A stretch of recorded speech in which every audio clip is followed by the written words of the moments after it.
Um, if everybody's ready, I guess we can go ahead and start. Uh, good evening to everybody, guys, gals, pals, and non-binary pals, I guess. Thank y'all for joining us. Our few people that did show up to join the panel. We are recording, so we'll be sharing it online, so we can share with anybody else later on. So the topic today is non-binary folks, because it's International Non-Binary People's Day today, and I always forget the name.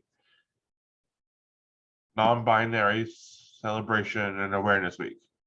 They changed it up because it's not just about awareness; it's about celebration as well. So I want to go ahead and let everybody introduce themselves. If Indigo, if you'd like to go first. Sure. Hi, my name is Indigo Giles. My pronouns are they, them. I'm 19 years old and I'm a current student at UT Austin. JD. Hi, I'm JD, also go by James Din, but yeah, most people nowadays know me as JD. My pronouns are they, them.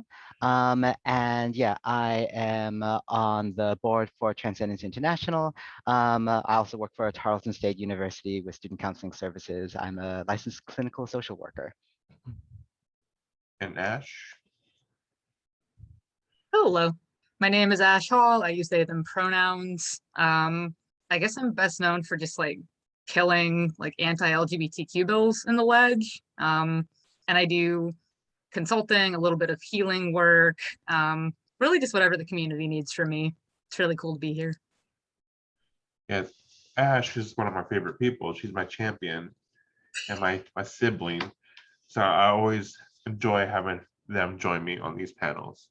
Just have favorites. So I'm going to go ahead and jump in.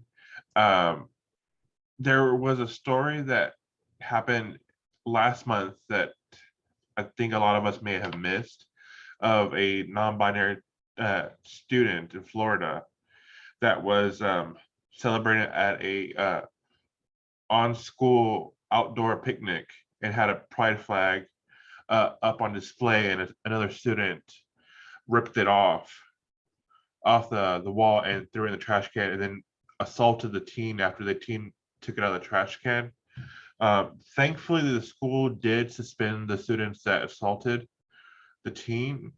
My question would be is, with our identities being perceived as new and a trend, what can schools do to better support the non-binary and other gender diverse students?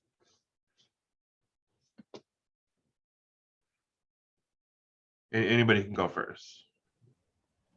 I think my answer kind of like boils down to one verb: normalize. Just do everything in their power to just get information out there.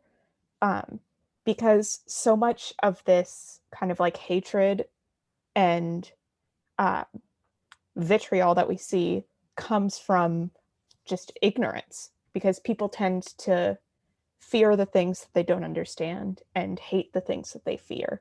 So if you start with the lack of understanding and combat that, then you can kind of work from the source.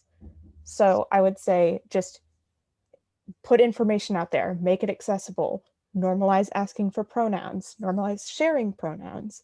And then also, this might be asking for a little bit too much for where we are right now, but I think including curriculum that sort of explains that non-binary identities have been a thing for a long time in a lot of cultures would be really helpful.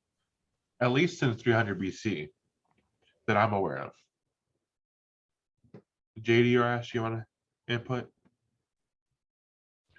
Well, I'm thinking on the policy side, so that way that there is some backing to people who need to actually defend non-binary students and staff. faculty. So yeah, just to make certain that there are protections, so that way people can be a little bit more open about identities as professionals, as role models for non-binary youth, etc. For diverse youth in general, really. Um, uh, and there are a lot of things that are like needlessly gendered, etc. So there are often very simple steps to take that just say like, oh yeah, it's plain and simple to figure out bathroom use, which does not need to be all that complicated. Um, et cetera, which I know then becomes politically motivated, unfortunately, when it comes to that. But it's also important to both do that cultural normalization, but then also to be able to say, oh yes, we have policy in order to address this. Mhm. Very nice. And I would just add to that, like, it's not like there's a shortage of organizations and individuals that can like literally go to these places and teach faculty and staff about best practices for this. Like Transgender Education Network of Texas comes to mind immediately for me. Is like, if there was a problem like that happening in a Texas school, that would immediately be who I would want to send in to start having these conversations, right? And I mean, that goes for like any state in the country. I mean, there are trans-led organizations everywhere and like advocates who are ready to help with these things, but it is on schools to find those organizations and individuals and invite them in for those conversations. So that's what I would add to what everyone else has been saying. Yeah, like schools got to take the initiative here. And it probably would help if we invest more into our trans-led organizations, because funding is abysmal. For every $100 that a LGBT organization raises, a trans-led organization only raises about like 3 cents compared, which is wrong. The only time that they readily get money is when there's reports of a transgender person being murdered. That's usually the only time they get an influx of funding, which is unfortunate, but there's many things that we could do about that, which is part of the reasons why we're having these conversations and highlighting different organizations that are doing the work. If it's okay, yeah, I'll add, it can be really important that any of the administrators that may have some decision-making power be the ones to really bring those organizations in and to really actively seek out those organizations. I used to be a public school teacher myself at a junior high school way out there in Utah. And I remember there was a whole lot of fear as a teacher and as a new teacher with how much I might rock the boat. So, because it's just really easy to lose your job if you're doing something that a parent might happen to complain about. So, and at that point, I did not have good support from my administration. So even if I wanted to try to take the lead in that, it was a scary position to be in, to try to take the lead in that. And I had to I had to act in ways that were a little bit more subtle. Trying to bring in an organization to do a big talk would have been awesome. I think it would have been a really big risk, just to be honest there. So we need to create a sense of safety for the people who want to be able to make these changes. Yeah, especially since we've seen like teachers being suspended here in Texas simply for having a photo of their spouse. Like they were discussing it, it just like anybody else has the pictures of the families that's on their desk. So unfortunately, that's a normal thing that's happening that shouldn't be. In a recent survey, they realized that 1 in 4 queer youth identifies as non-binary. Why do you think, it's not a bad thing, but why do you think more and more people are navigating towards learning about the non-binary identities and the various uh, identities on the spectrum. Why do you think they're navigating towards those versus sticking to the norm that we've been taught, like male, boy, girl, woman, that's it. But we're seeing all these kids just flourishing and accepting these identities.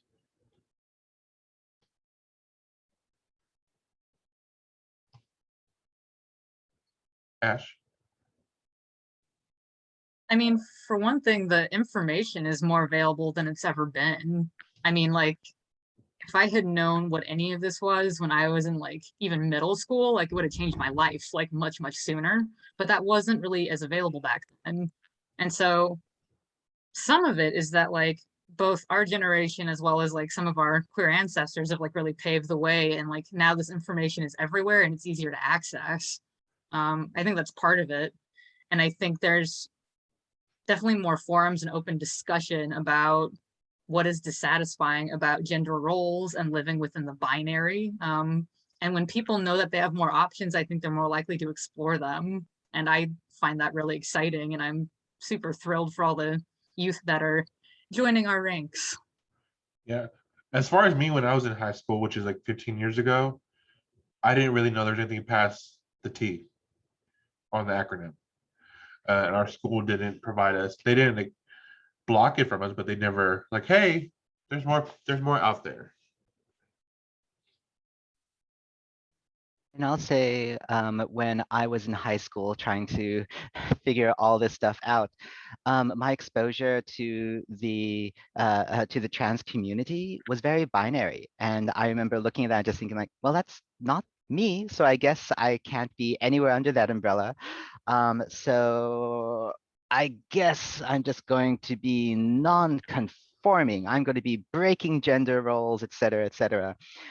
It wasn't until much later, actually grad school, when hearing stories from non-binary folk, it's like, oh, wait a second, there's a name for this. So I think there is this craving for the ability to describe yourself. And is to be visible, especially when there are so many pressures to be, well, to conform to certain things. You wind up being like making some parts of yourself invisible as a result. So that's where I know there's a lot of people that hate labels and throw them out, etc. But that visibility can be so incredibly important. And when it comes to youth, I'd be interested to see if there would be research to back this up, but just generally speaking, at that stage of development with youth, you're looking for identity. You're looking for ways to describe yourself, and to describe yourself as something that is different from what you have grown up with, or to really show your unique identity there. So I think it makes perfect sense that suddenly with the access to here are dozens of different ways to describe yourself, you can start to pick and choose.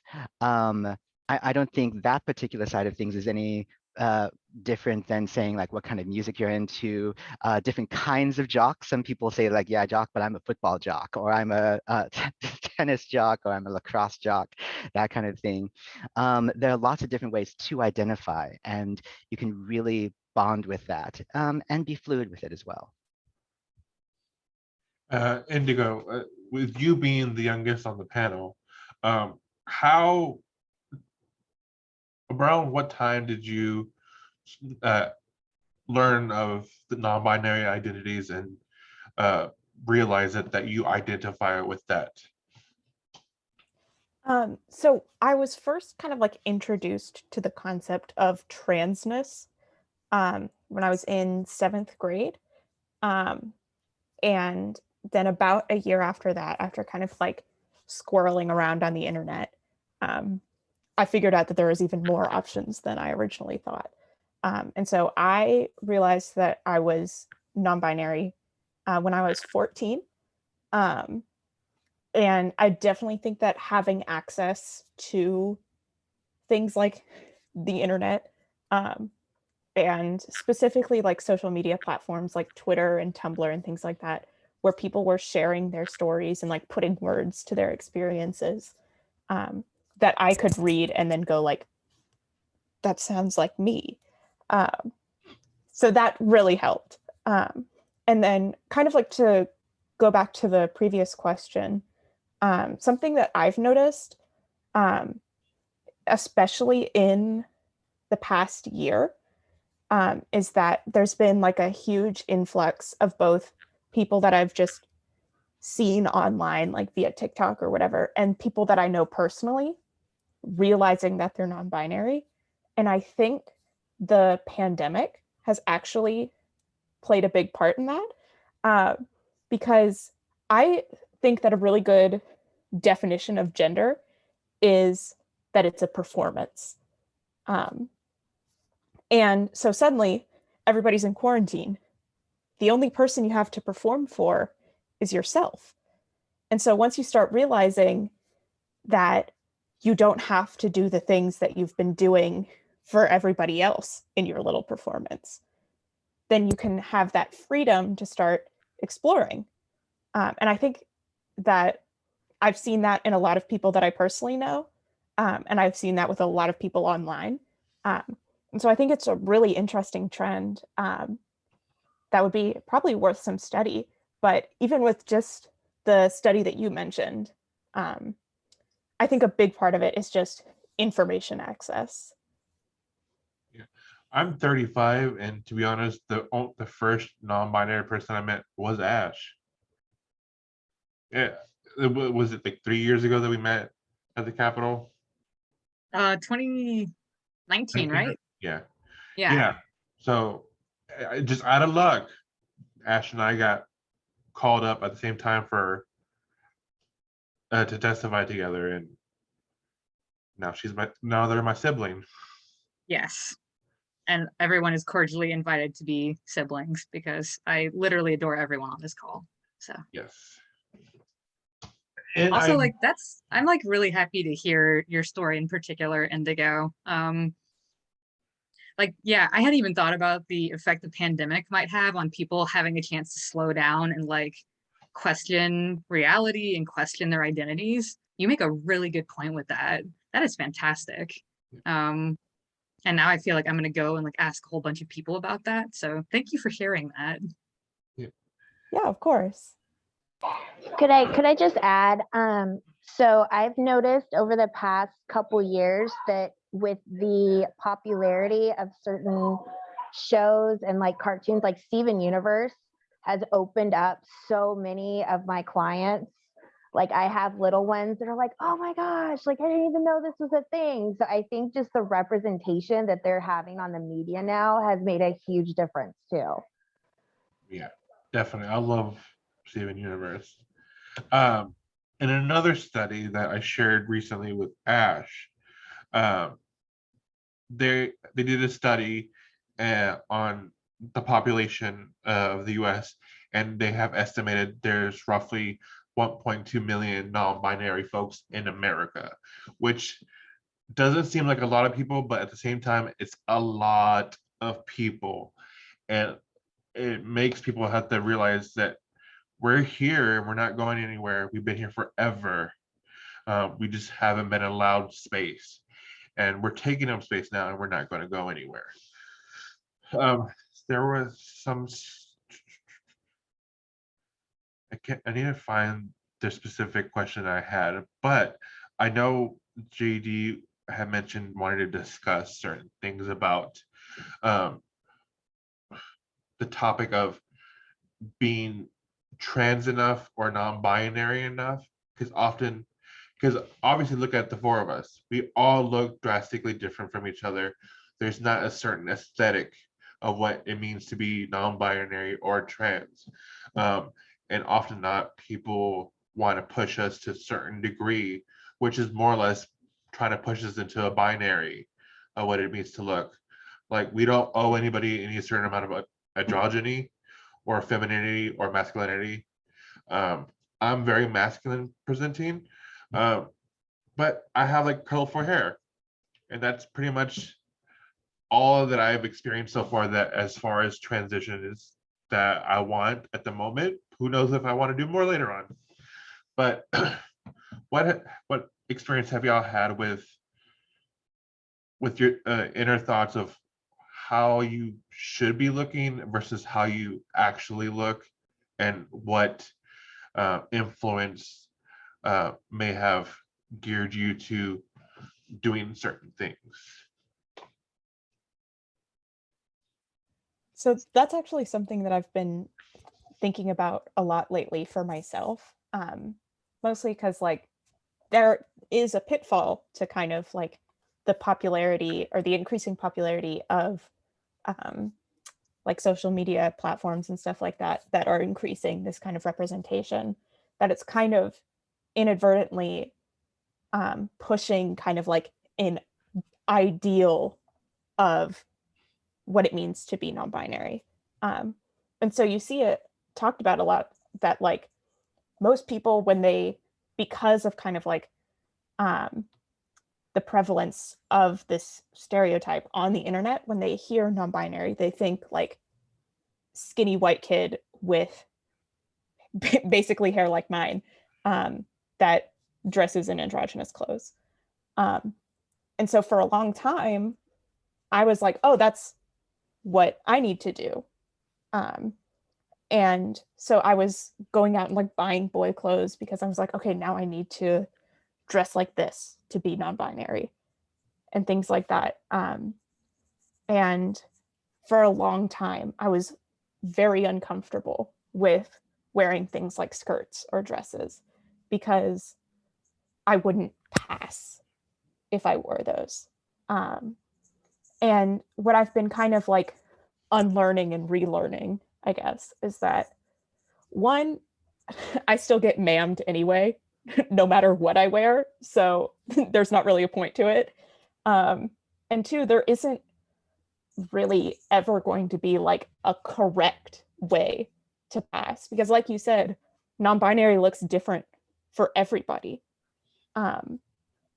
And so like the best that I can do is just kind of correct people and move on. So I've been kind of like leaning more into embracing how I want to look. And I still like the like short, colorful hair aesthetic. I still wear my like funky little shirts. But now I'm like, yeah, I really love the color pink. I love how I look in skirts. I think I look really pretty and I like looking pretty. And sort of coming back into that and finding my own joy in the way that I want to define my look, because like my non-binary identity is what I make of it. You know, I feel like I'm not explaining this very well, but I've been thinking about this a lot for like a year. So just, you know, quarantine time. JD or Ash? Yeah, I'll speak.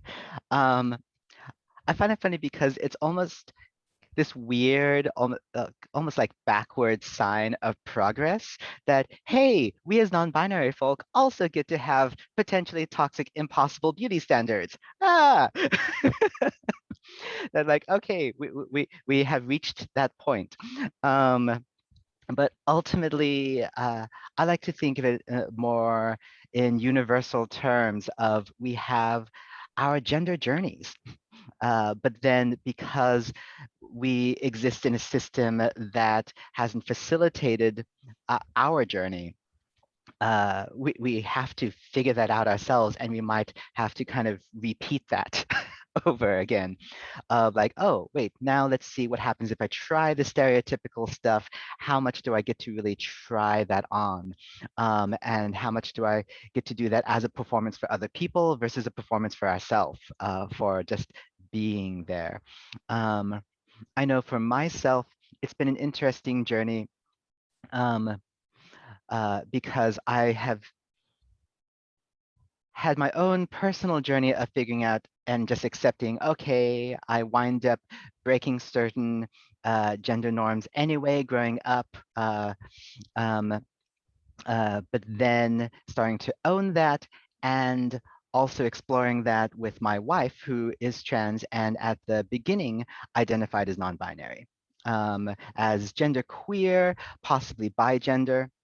And we were on that journey together and just kind of seeing what's going on. She's the one that got me into drag. And it's just like, okay, this is just so much fun and performance. It's a character though, but I still get to play around with makeup, etc., and then come back to some sort of neutral afterwards. But then my wife figured out, oh, actually, she's more binary than she thought. And I then slipped into this role of watching someone else, watching my partner move into a different space of that and seeing, oh, now she's going through this different gender journey and I'm here. And at first I thought that was like a pause, that like I'm being almost left behind because I'm not completely changing the rest of my clothing or the makeup, etc. Um, but then I don't know. I reached another stage of my life where I have a bit more power and privilege, where I feel pretty secure in my job that if something came up where suddenly became super transphobic, I know that I'd be able to leave and be okay.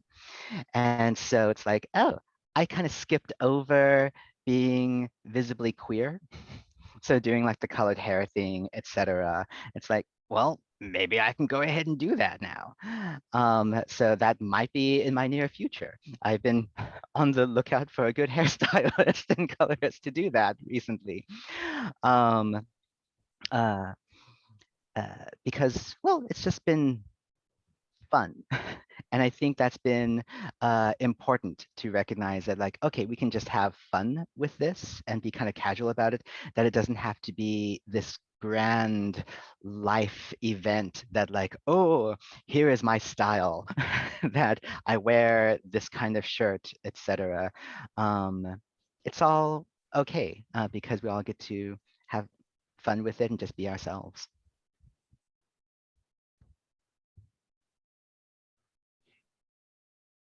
That is awesome. And I identify with multiple things that have been said. I know there have been times where I struggle in particular with like, I could easily own that I was non-binary, but I worried a lot about whether that meant I was trans enough to be in trans spaces.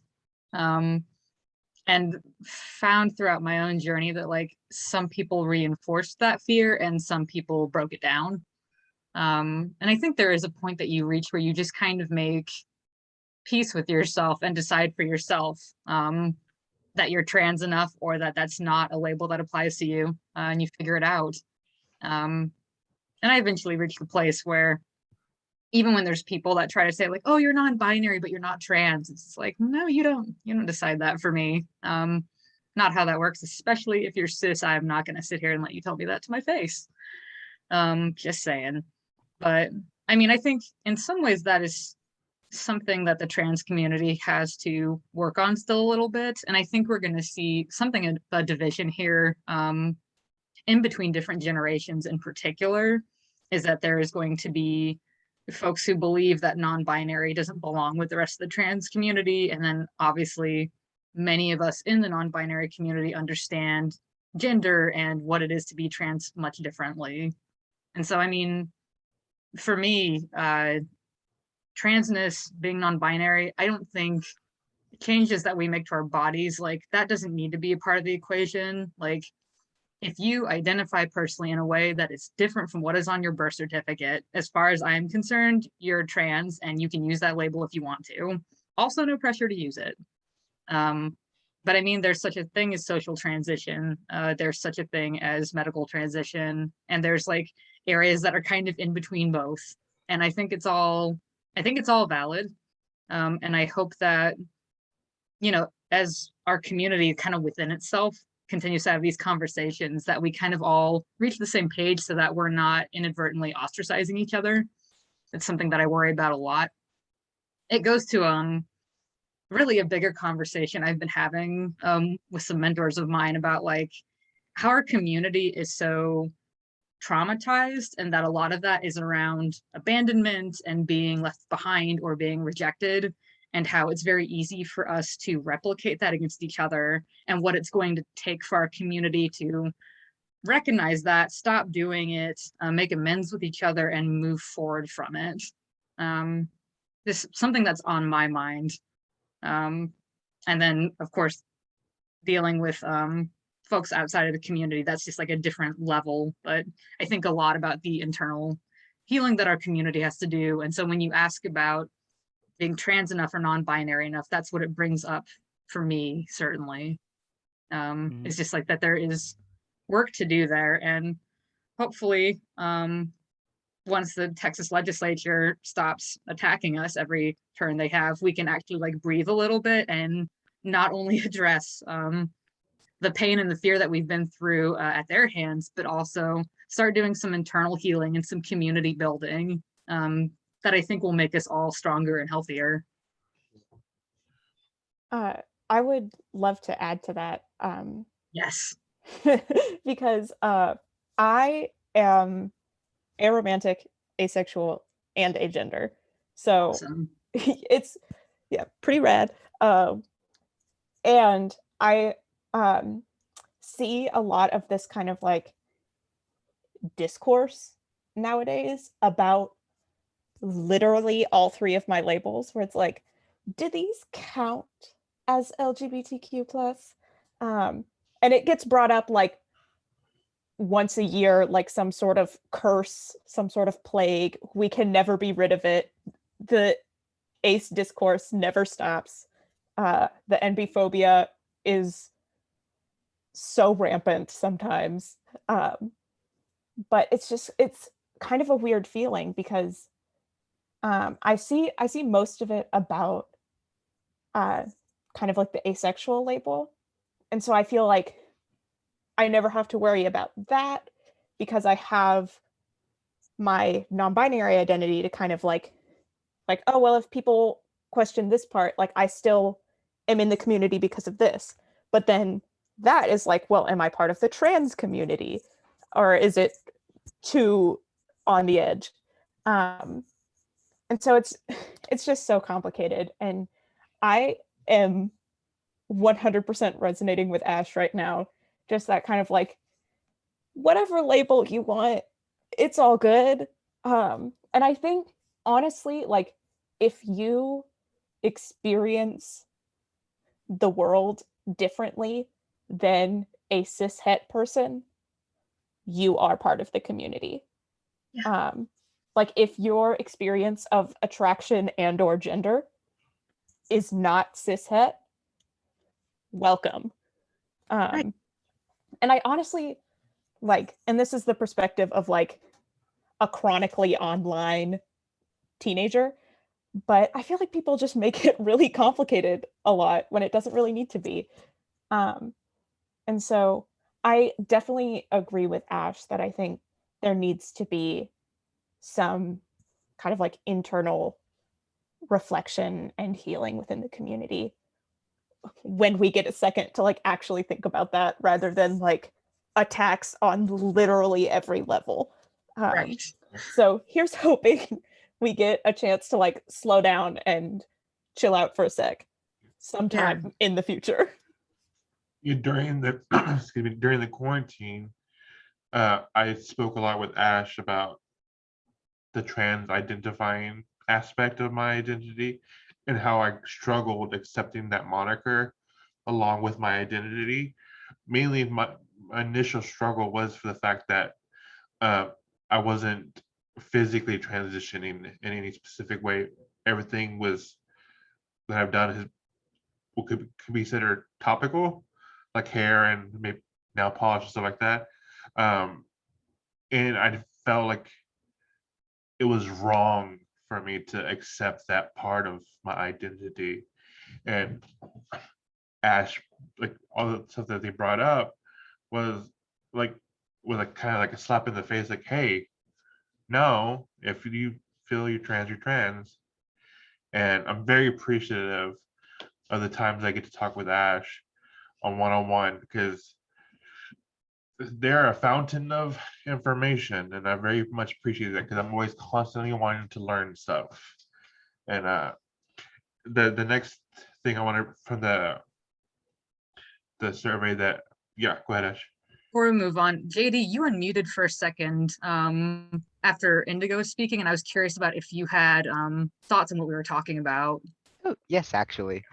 So I was just going to speak, well, and just reemphasize that that sense of healing that we need, because I think there's a strong argument to talk about that. Yes, there is mass trauma to the LGBTQ plus population in general around gender and gender norms, and trying to fight for legitimacy in one way or another. So uh, I compare this to bi erasure slash pan erasure, because yeah, I first came out as bi, and there was a lot of, oh, well, like one, oh, you're just on the bi train to gay town. So there's that erasure versus, oh, maybe women can be bi, but men can't be bi, all that kind of stuff. And even scientific research that was saying this and this about all of that. But there was also that trauma of people who were gay, just fully homosexual, whatever, gold star lesbians, whatever. That the argument was, no, it cannot be a choice. There is nothing like it is. This is why I need these rights and for you to accept me, because there's absolutely no alternative. And bisexuality was a threat to that schema, to that way of defending it. With the trans population, it's, oh, I need this to be elevated to the level of a medical diagnosis, that this is a life or death situation, that if I don't do this, I know that I will die, that it's reaching the point of depression, of suicide, etc. And people started to pay attention to that. And we had doctors and therapists that were able to step in and say, yes, this is true, that it is creating this much distress. And I would really hope for a world in which we don't have to wait for someone to become suicidal to say that their identity is legitimate.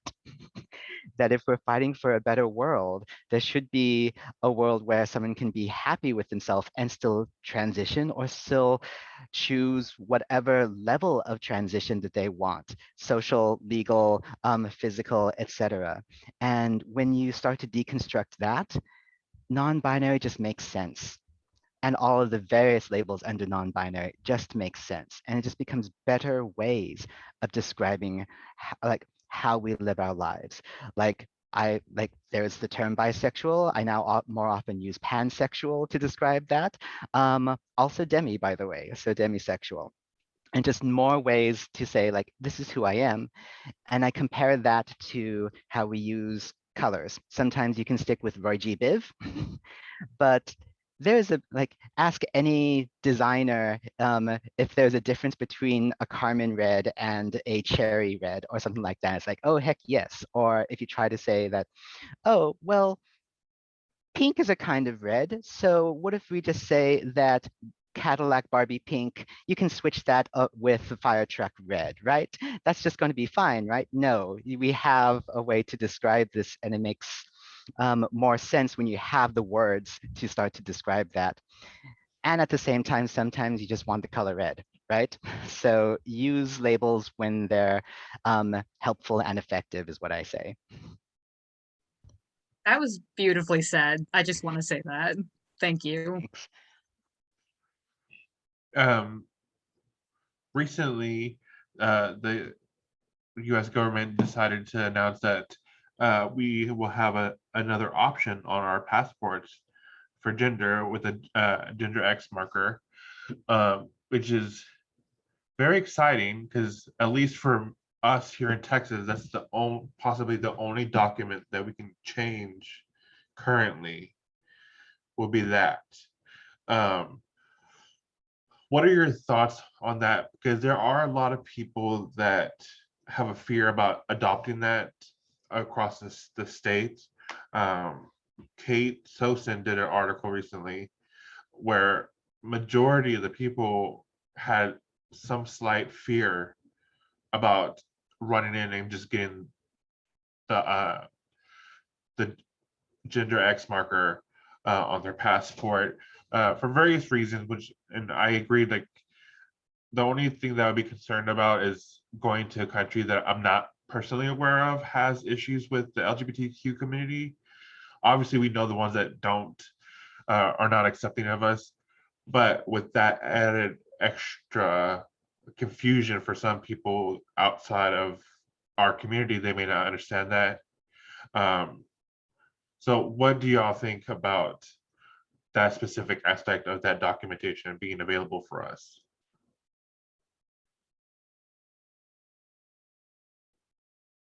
JD?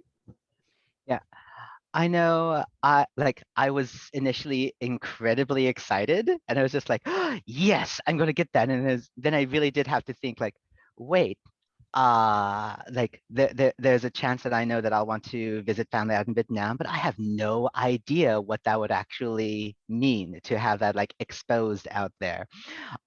So definitely some mixed feelings about it. And then the kind of quasi-anarchist in me says, like, why even have it on there to begin with? Why, just how necessary is it to have even the third option of just like it's just why is that an integral part of an identity that needs to be shown to a government entity? Yeah. I kind of had a similar journey where I was like, this is the best news I've heard in such a long time. I'm so excited. I'm running to the, I don't know, passport office. What, I don't know where you go get your passport. I'm 19. But I was like, I'm doing this immediately. And then I kind of stopped to think and I was like, is this a good option? Who knows? And it's saddening, it's upsetting that our first response for a lot of people, not speaking for everybody, but the first response for a lot of people is this kind of like joy and celebration and excitement. And then it's immediately fear for our safety. And I hate that we have to think that way. I really do. I hate that that's the world we still live in. Because I posted about it on my Instagram story when I saw, actually, my mom, who is on this call, sent me the article. And I immediately was like posting about it on Twitter, posting about it on Instagram, like, yes, this is the best news. And then one of my friends DM'd me and was like, hot take, but I don't think this is a good idea. And I was like, I would love to hear you elaborate on that. And she said that it was probably not the best idea to let the government know that you're trans, because that might not be safe for them to have that information. And I was like, oh, you're right. And at this point, like with all of the stuff that I've been doing in the legislature, stuff like that, they know. Like it's okay for me at this point, because I've been like publicly out for a long time that I'm not super concerned about that information being like, woo, this is new, and let's see how the government uses it.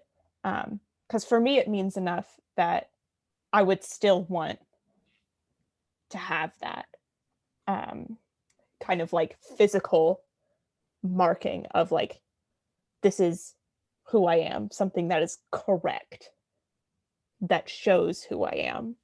But it's so complicated. And even with all of these questions about like safety and like whether it should be an option at all, I just kind of appreciate being given the choice, you know, because like when I got my name legally changed, I didn't bother going through and changing my gender marker, because it was like, why change it from one incorrect choice to another incorrect choice? That's just a waste of time. But now there's another option. And so I just kind of appreciate that. And I kind of wish that Texas would like get with it, but it might be a while. Which is a good way to segue. There's about roughly 12 states that do provide the option to change your birth certificate and or your driver's license. But our incredible Ash had been working with Representative Gina Hinojosa on working towards that goal for Texas as well. And so much that the bill got sent to a committee. Unfortunately, it didn't get a hearing. But Ash, do you want to talk more about that bill and how the inner workings were to get that at the Capitol? Yeah. So I'd already worked with her staff before. She's like a great trans ally. She's very aware that like she has one of the highest concentrations of trans constituents in the state because she has UT, and a lot of trans people go there for university to escape the rest of the state. So she's hyper aware of that. We'd already worked together on getting rid of the gay and trans panic defense that we've seen people use before. So like it wasn't our first time working together, but I approached them kind of during the interim and said that I thought it would be interesting to try to see how far we could get a bill that did give you an X option on your driver's license, you know, in addition to the binary options that we get, just because it kind of sucks to not have the correct option. It sucks to be invisible, and like people need to get with it and realize that there's more than two gender identities. And so I offered that option. I had also thought a bit about the whole, like, why have gender on there at all? And so I had an alternative that I offered too, which was to like take gender off entirely and like potentially replace it with something that would actually be medical useful, like blood type. And the reason blood type came up is because I thought about all the times people are in car accidents or other like life-threatening situations where they're bleeding out, and how it would be pretty useful to EMS to just know exactly what transfusion was needed. So I had that option. They quickly let me know that they were pretty sure that would never fly, and that was a little too complicated for Texas legislators to wrap their heads around, but that an X option would probably be feasible. So we workshopped some of the language and basically said there would be an X for people who identified as non-binary or other gender diverse identities. And we got it filed. It immediately got sent to like the Homeland Security committee, which is like, it's like all like far right Republicans, y'all. So the second we saw that, we're just like, well, that bill is dead. So that was really disappointing. But at least it got filed, and at least it is now on the state record that like a bill has been filed that was made explicitly for people who have an identity that isn't just male or female. And I mean, the hope is that as politics change here, as elections change here, and the makeup of the legislature changes, maybe we can at least get a hearing on it. And like the long game can be that like we make it easier for you to have accurate information if we must have gender on our documents at all. I at least want people to have the option. I do recognize the safety implications though. I feel like I have both enough privilege as well as like I've been doing 10 years of advocacy as somebody who's non-binary. Like there's really no way people aren't going to know at this point. So I recognize that I am safe. I think it's really different if you are Black in Texas and you have to worry about getting pulled over and having your trans identity compounded on top of your racial identity when you're facing a racist police officer. And I think it gets tricky when we're looking at kinds of documentation for people who are immigrants. So that pisses me off a lot, putting it bluntly. And I think this is why I keep pushing for the trans community in particular to get involved in like fights in the ledge and other places around racial justice, because you can fight for gender equity all you want, but if you don't have the other pieces like racial equity, it's not going to work. There's going to be huge pitfalls, and we're going to keep getting screwed over, and we're going to lose community members. So I want the option, but I want it to be safe. And so it's kind of like prongs on the same fork is the way that I see it. JD, do you want to add anything to that? Just going to echo that we need to have other systems that integrate with all of that working and in order. That would be part of my fear, is if we do that and then it's like, oh, let's compound that with like the first one that came to mind were the voter laws of like, okay, does this match exactly letter for letter your voter registration? How many people are going to be disenfranchised because like, yay, we got an X on our driver's license or a passport, and oh, now I can't vote until I get all that changed, and that's going to take 4 weeks plus, who knows. So, and at the same time, I know sometimes changes do wind up happening like one clunky chunk at a time. So I don't know. It would be interesting to talk with more experts on how to push these policy and legislative changes. What would be actually effective and pragmatic. I actually really look forward to working with Ash and figuring out ways that we can get more people involved in pushing for that bill to move forward. It won't be next legislative session. If it is, that'd be awesome. But we know it's not going to happen because look at conversion therapy. How many years has Representative Israel been trying to ban conversion therapy? So she was elected in like 2014. Yeah. So good point though, JD. Voting rights is going to be a part of it too. It's not even just like the purely racial justice or criminal justice or immigration issues. It's also going to be voting rights, anything that involves documentation as a means to disenfranchise people. Yep, and I know that's already been an issue where Yeah. people get into fights at the poll station of like, no, this can't possibly be you. It's like, you're not even supposed to be asking this. Just right. Yeah. Which shameless, or I guess it's not even my organization. I don't know why I wanted to say shameless plug, but if that does happen to someone at a polling place, they should call 866-OUR-VOTE. There are lawyers on that line. They know actually all about how the law affects trans people where voting rights are concerned, and they will get on the phone with the person arguing with the trans person and fight them and threaten to sue them until they do the right thing. So there is that. Doesn't take away the trauma of the interaction, but at least there is a recourse. Another topic I want to talk about with as far as non-binary people, there's been a trend of people acknowledging mental health concerns or issues that they have dealt with.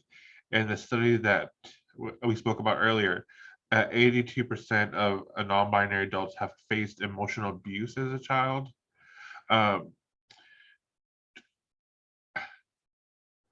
What do you think?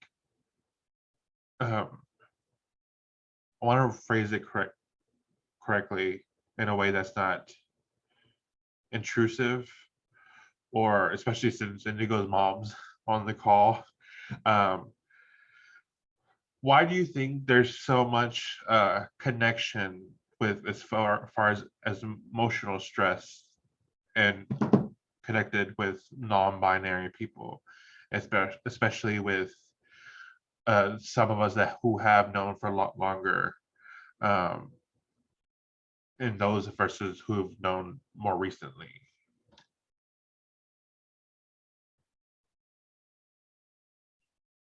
Because I know for me, I have severe depression and anxiety, partly from just child trauma, not to deal with actually with gender or sexuality, but that compounded everything with growing up in a Hispanic family, in a Catholic family, in a family that doesn't talk about taboo subjects whatsoever openly with each other.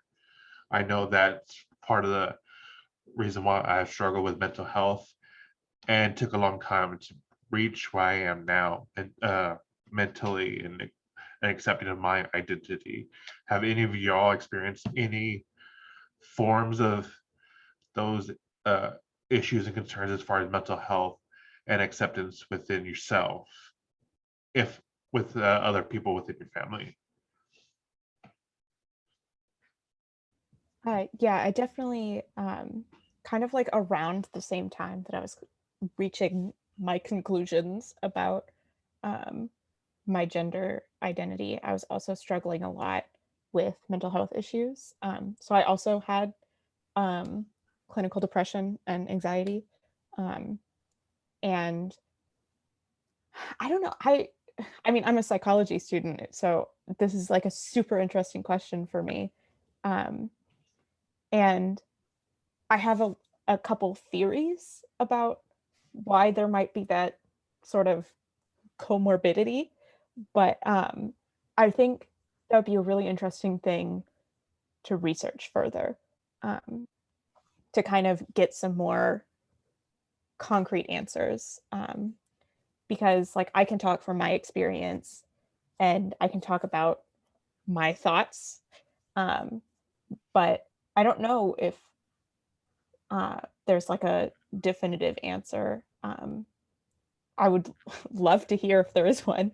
But I think like one of the things that I'm thinking about that I kind of personally experienced was the kind of like in between period where I had already figured out that there was something different about me. And then, but before I kind of figured out what that was a very emotionally stressful time. And I think that takes a toll on anybody. And like even before that kind of period of like even subconsciously knowing that you're moving through the world and interacting with it in a way that's different from other people, can be distressing, and that can have impacts on your mental health. And like I was also just kind of like dealing with other stuff that was not related. And so I think sometimes it's not connected. And there just kind of like happens to be this correlation.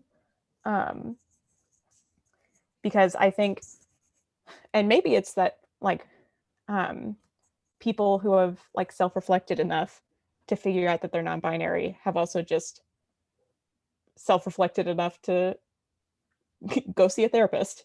So there might just be that, but super interesting question. And I'm looking forward to seeing if there's any more research on it. I'll say that I have looked into some of the research regarding counseling center use in colleges, because that is my field.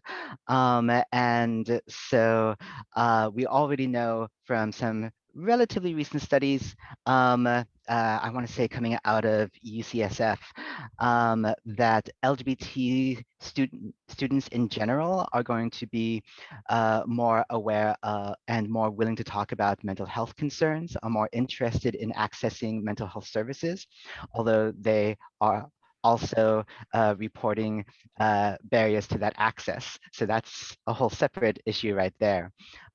So yeah, I would definitely suspect that's going to be an aspect of that, that with the self-reflection, just being more willing to recognize that, oh, I'm going through some distress related to all of this. As well as just younger millennial, even older millennials, and Gen Z in general is a lot more open about talking about mental illness, about very openly talking about anxiety, depression, trauma, etc. We also know that with gender nonconformity and nonconformity in general, there comes a lot of complex trauma. So there is what I like to call the big T traumas, which is old school talking about near-death experiences, etc. But then we have the little T trauma, or which, especially if you see this cumulative effect of constantly feeling like you're not going to be accepted at home, not going to be safe at school, being afraid of that bullying. It raises those cortisol levels.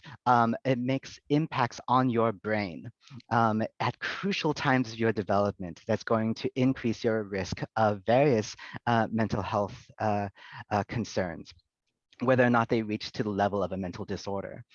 And so again, it might not be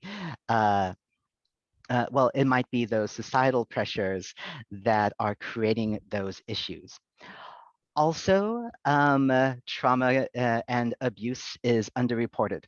And so with populations that are expected to be resilient, et cetera, they tend to underreport things like mental, emotional abuse. While folks like us who have had to stand up for ourselves and be very vocal about ourselves are going to start describing ourselves. And so, yeah, I'll be open that I have definitely faced depression, some trauma, etc. Life can be really difficult when facing marginalization, and often it's more than one form of marginalization.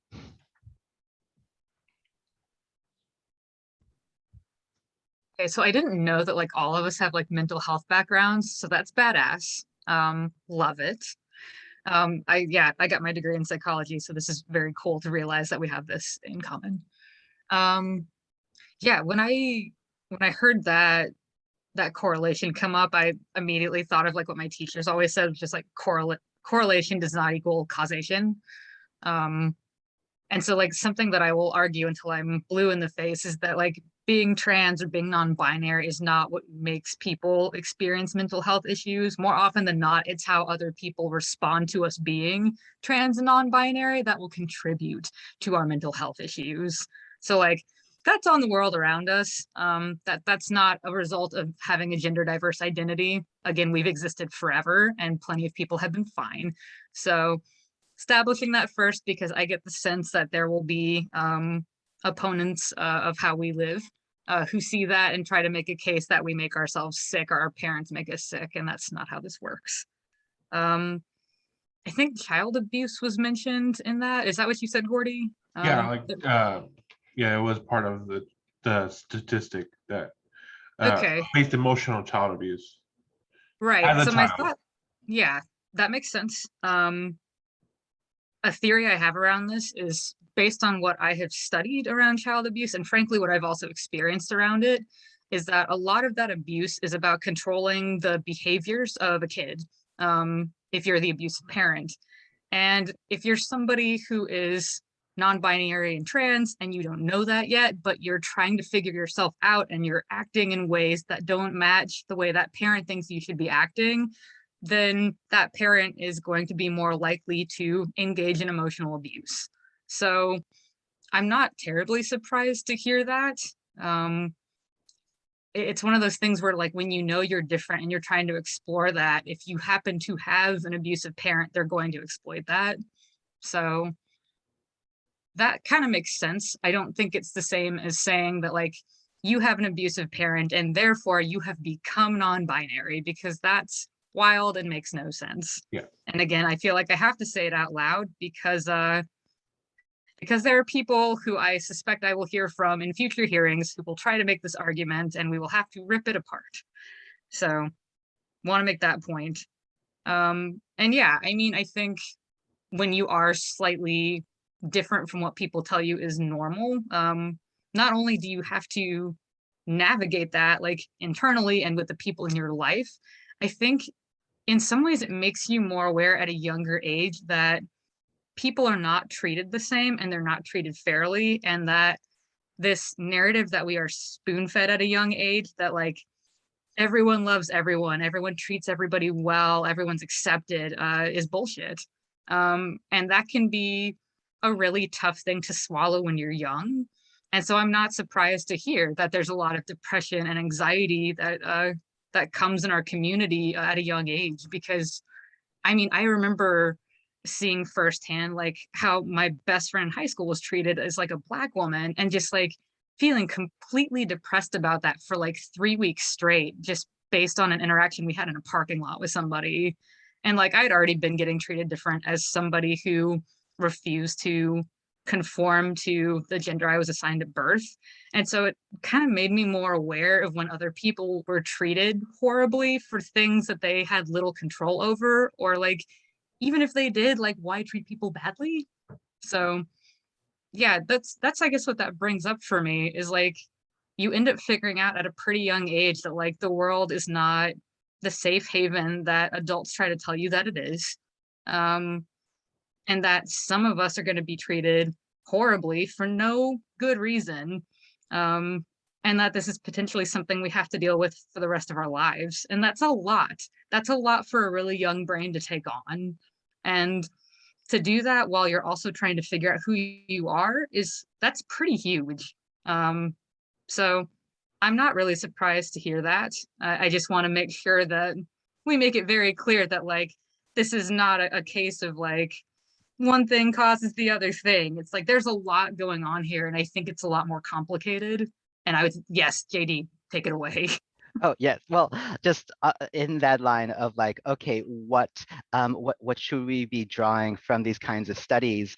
And yeah, thank you for that wonderful line. I should have used myself. Correlation does not equal causation, but we do see issues of causation along with that correlation with adverse childhood experiences. So I like to combine those studies with the ACEs studies, adverse childhood experiences, where we know through lots of research now, and if you haven't seen it, go look it up because they're still studying all of this, that these traumatizing experiences, which vary from physical violence, emotional violence, neglect, etc., wind up creating this cascading effect of health problems. And this is physical health problems, higher rates of obesity, higher rates of substance use, higher rates of depression, anxiety, etc.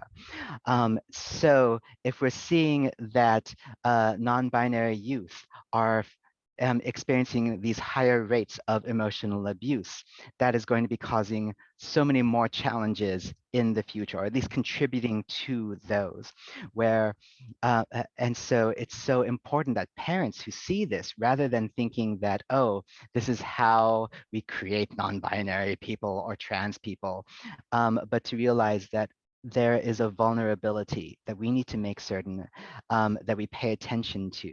We need to protect trans, including non-binary youth, LGBT youth in general, at a crucial time. And to move on to a little bit lighter. Yeah, Amanda. Sorry. Sorry, this is like my total wheelhouse. So just my experiences with my trans clients, my experience with my non-binary clients, it amazes me some of the things that the parents will do to try to get them to fit into certain molds. And then JD, I don't know if you've experienced this or not, but I have literally called CPS before to report abuse, and they literally tell me that it's the parent's choice on how the kid should act while they're under their roof. So not only do you have these kids that are crying out for help, but then when you do try to help them, there's all these other barriers that are in the way saying, no, you can't do anything. So I think one of the reasons why when kids go off to college, they're more likely to access mental health is because they were never allowed to do it while they were under their parents' care. Does that make sense? Yes, absolutely. I'll also say, because I know that is so frustrating when the system fails us. I would still say don't get too discouraged with making CPS calls when you know that youth needs help, because at least if they're doing their jobs, it'll be still recorded. At least documented, yeah. Yes. Yeah. And that documentation can be crucial. So even if you don't see a change happen with your specific report that you make, you might be laying the foundation to protect that youth or maybe their siblings in the future, because if there's a pattern of these calls, that does make a difference. And moving on to some lighter topics. In that same report study, 11% of adults within the LGBT community do identify as non-binary, and 76% of non-binary LGBT youth, LGBT adults rather, are between 18 and 29. I understand that a lot of it has to do with older generations not having access to the language, so there may be a delay in them identifying as non-binary. But we're seeing more and more non-binary identifying people come out, like more celebrities are coming out as non-binary, like Demi Lovato did recently. And we're seeing more non-binary people achieve more things, like Maureen Turner in Oklahoma's first openly non-binary state representative elected to office, as well as in the UK, I believe there was a non-binary person elected to a mayor of Bangor, Wales, Owen Hercombe, who's 23. So my question would be, seeing more and more people being openly non-binary and just thriving and just showing all their colors and achieving these things, what do you look forward to with seeing it within our community?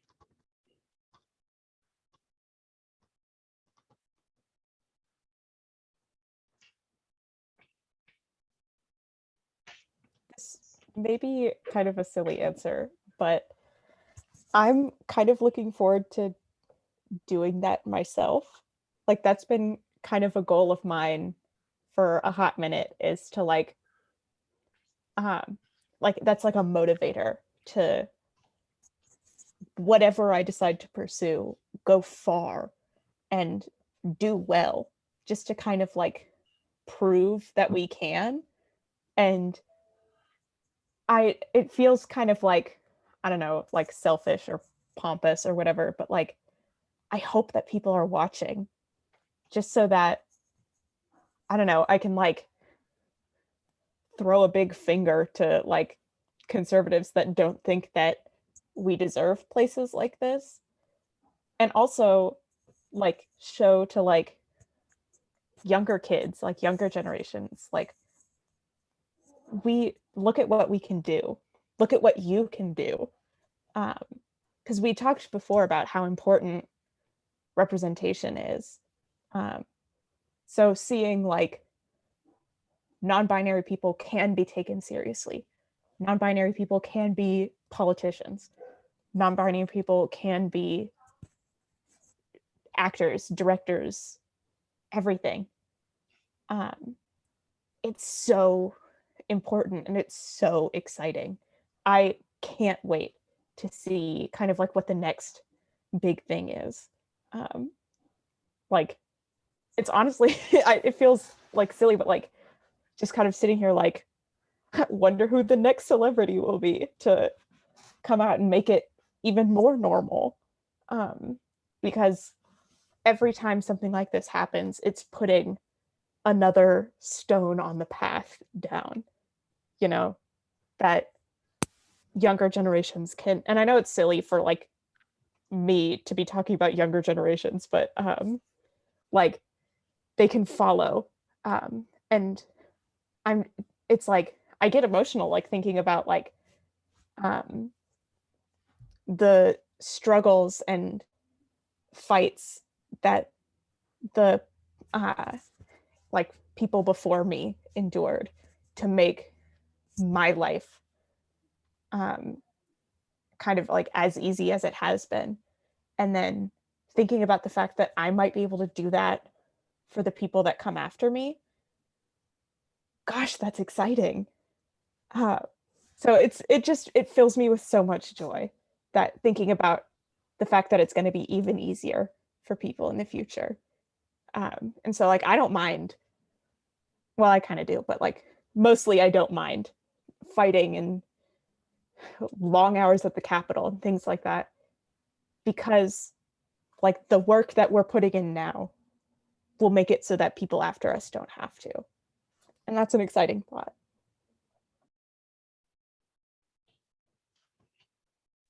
Ash or JD?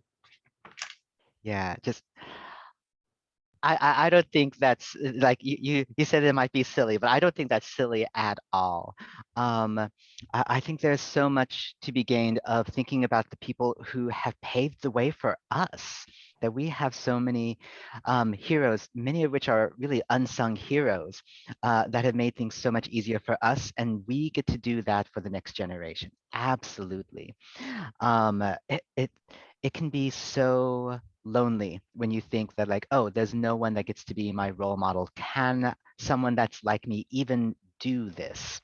I know when I was a teacher in a really conservative district out there in conservative Utah, just being just being bi and trying to be out with that was tough. Didn't have many examples there to say like, yes, you can make it. And now being being a counselor, it I know it feels awkward when people tell me that they're like using me as a role model. It's like, oh, okay, I am glad that I get to be able to share that. It's like, yes, I am in a good job. that I get to have a family, a loving wife, a dog, a cat, that I get to be normal in these ways, but then also just get to celebrate, yes, I'm successful in these ways. So yeah, I want to see more, and also to change the narrative around kind of BS stuff like, oh, there aren't any non-binary actors to fill these roles. Like, yes, there are. Put in some effort to find them. Ash? Yeah, exactly. It's funny because I was hanging out on Instagram today. There's this show I watch on HBO called Hacks that I really love. It's about female comedians, and there's a bunch of actors, actresses, and the like that I had never seen before. These were their breakout roles. And I saw they got nominated for a bunch of awards, and I happened to start looking through the Instagram accounts of these folks. I didn't realize so much of the cast was like non-binary breakout actors, and I like freaked out. Like that felt so good. And like that's like that feeling is what I want so badly for everybody moving forward. And I'm looking forward to more of that. It's just like the pleasant surprise of finding out that like we are truly everywhere and like we are excelling and like accomplishing big things and making the world better. Just like y'all said, I'm excited about that. I love the notion of proving people wrong who think that we don't belong in certain spaces. I know for me personally, finding out that that Maury in Oklahoma becoming the first non-binary state rep was a big deal. I want to be number 2. And I want to go ahead and meet with them and just ask them like how they did things like with their campaign literature and stuff, and like how much did you have to explain the they them thing. Like I'm excited for that. I'm excited for the point where like there are so many of us who have accomplished things that it's like we're on like the 15th person who's accomplished this as a non-binary person. And I'm also excited to like lift up the non-binary folks who are like significantly older than us who've like helped make this happen. Like the person who helped me figure it out like turned 60 this year. And like they've helped so many people figure out like that they're trans or that they're non-binary or like explore gender as a whole and figure that out. And like I'm looking forward to celebrating more of our elders and like giving them flowers while they're alive, right? Yeah, I feel like we have a million things to look forward to. And I'm super excited for the upcoming generation that's going to see all of this and then like make the stuff that we accomplished with like nothing. That's going to be really cool too. Like non-binary astronauts, make it happen. Yes, I look forward to all that as well. I personally look forward to not having to validate my identity, and in general. But I look forward to seeing other queer, non-binary, Hispanic kiddos running around, uh, openly in their family and in their churches and stuff. Because I know from my community, a lot of it's taboo, and the more we see more Hispanic people like on various identities, like Love Victor, like the main, he's the character is gay, but that's more representation I've ever seen for Hispanic character. I've only seen maybe 3 or 4 that were gay in U.S. cinema. So I look forward to seeing more representation, but 1 in characters and 2 in actors portraying the actual people in those identities. So I look forward to that, and look forward to Ash running for office. So that concludes our discussion, but I'm sure Ash wants to add something to that. But after that, if anybody wants to stick around and just chit chat a little bit more, I'll keep the Zoom open for us to chat, just communicate, and network if anybody wants to. Ash? All I wanted to add is like, I'm looking forward to everything that literally everyone on this panel and on this call accomplishes. Like, it's not just me. I can't even imagine the cool things that you all are going to accomplish. I feel like it's going to involve a lot of saving lives, and so that's going to be really cool. And I hope that I can help in some way and like make it easier to accomplish your dreams. With that, good night to everybody watching, and happy International Non-Binary Peoples Day. I love all of y'all. Thank y'all for joining us on this call.